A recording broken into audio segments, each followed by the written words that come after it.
Hi, Mr. Bradshaw at addSubToYourIncome.com here to share with you ways to make passive income as a student.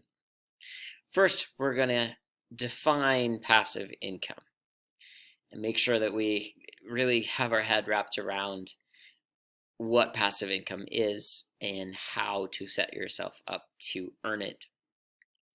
Then I'm going to get into the idea of there's going to be a story of a cow, actually, to help you to understand what you can do now will bring about income later. So yields is what I call it. So we're going to talk about yields. I have a couple of great quotes along the way in connection with investing, and we will discuss investing and what you could and should invest as a student. Let's get started. First, defining passive income. So of the three types of income, I like passive income. It's really hard to focus in on. It's really hard because you do things today and you don't get paid right away. That's labor income. You do things today that you're going to get paid at harvest. And it's really tough in springtime when you're supposed to go out, clear the field, removing logs, removing tree trunks, removing big rocks, tilling the ground, getting it ready, and you haven't even planted any seeds. And it's tough to come home from a day like that. And that's where you are as a student.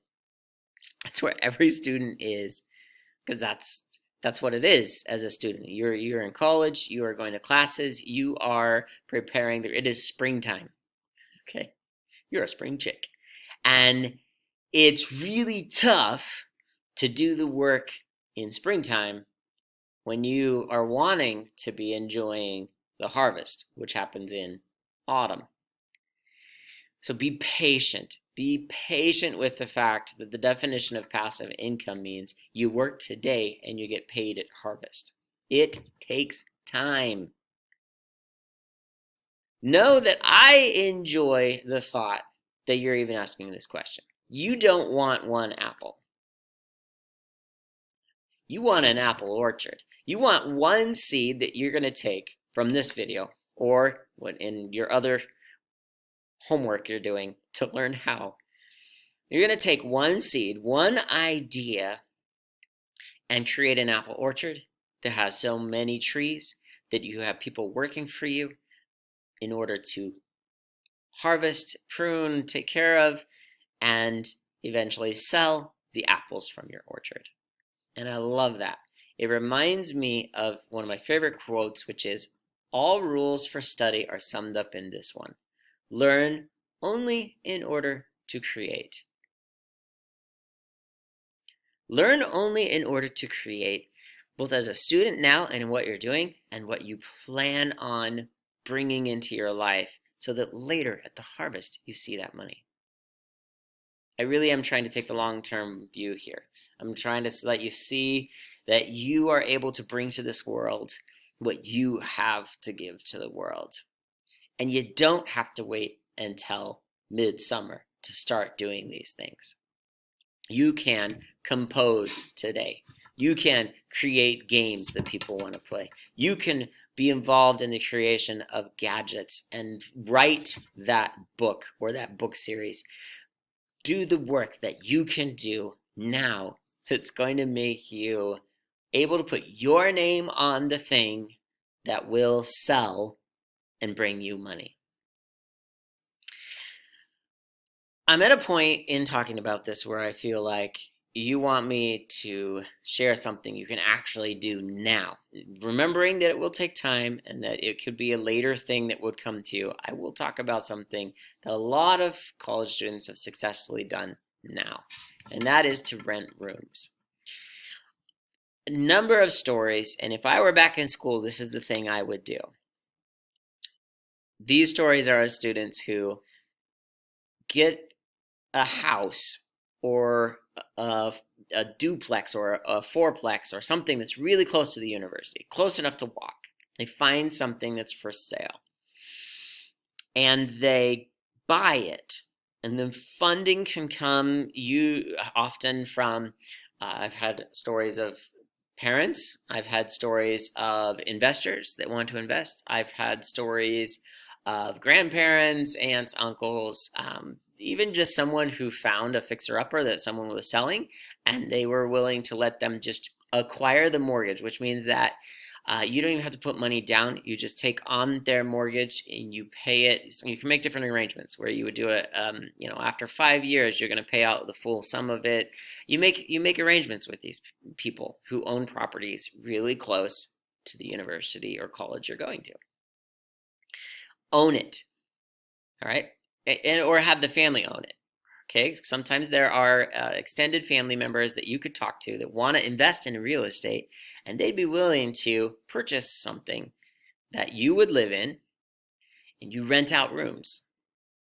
All right, so you're looking at if it's a fourplex, you've got 4 separate dwellings inside of one house, right? Let's say you can get 2 people in each one of those, so you're looking at 8 people. Let's say the mortgage is $1,000. You rent out to these 8 people at $150 a month. So you are looking at bringing in more money when you rent to 7 of them than the $1,000 that it costs. This is a very small amount of passive income, and it's a great way for you to have your room and board. And a number of people have done this. Do your research, do your homework, and you can look into that possibility.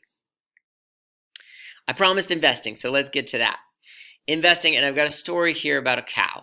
Okay, now, when I was a kid, my grandfather had cows. He still has cows, actually, now. He's still alive, and he still has a herd of cattle. He gave me a steer. Okay, so this is a cow that is male, but no longer will have any children. Okay, and I was gifted this steer, and I raised this steer. I fed it, I trained it, I worked on it. I was in the FFA's, not FFA, the one for kids, 4-H. I was in 4-H, and I took this steer and took it to show. Didn't win anything, but had a steer. In the end of it all, sold the steer and made, a few dollars, right? I wish now, looking back, that I had negotiated with my grandfather and asked instead for a heifer. Okay, a heifer is a female cow. And I wish this because I've later talked or heard the story of someone, I know this person through church connections, and he said when he was a young boy, his dad was like, all right, how about we buy you a cow? And he's like, what, a cow? Why? That's interesting. Sounds all right. So he borrows $100 from his dad and buys a cow. Well, the cow, who's only 3 days old, grows up and eventually has a child, a calf, every year for 2 or 3 years. And pretty soon, and actually when she gave birth her second year, she was able to bring in an extra calf or 2. So each year she had 2 or 3 calves. He was able to very quickly, after selling some of them off, pay the $100 back to dad and still have money that kept coming in. And he said his cow was named Mabel the cow. So Mabel the cow brought him lots of income. If you're going to invest now, think about if you're getting a steer like I got, or you're getting what my friend got, Mabel the cow. This touches on yield, and I love yield, and the example I like to use of it is stop asking if what was first, the chicken or the egg. It's obvious. There were 2 chickens, and one had lots of eggs in it, and this picture, of course, has 3. And that's what yield is. To have yield is when you have lots of things coming out of one chicken. Okay? Have a chicken, have lots of eggs come from that, and you're investing. Plan it out, think through it, and know that you're buying Mabel the cow, and you're getting a chicken or a pair of chickens, so that you can have a continual increase that compounds on top of itself. Think about Mabel cow. If she's got two calves, the next year, those two calves can each have a calf. And she also has 3 calves that she's taking care of. So now you've got 5 calves already. Well, the following year, all 5 of them have calves, and the other 2 can now have 3 calves each. And so you're looking at 14 calves. You got a herd within 3 years. That's what Albert Einstein was saying when he said, compound interest is the 8th wonder of the world. He who understands it earns it. He who doesn't pays it. As a student, you may be in a position where you're able to lend money and have that money have interest come back to you. Maybe. Maybe you get yourself in that rental where you've got a place that you rent rooms to others. Whatever it is that you find that works for you, I look forward to seeing you on the other side.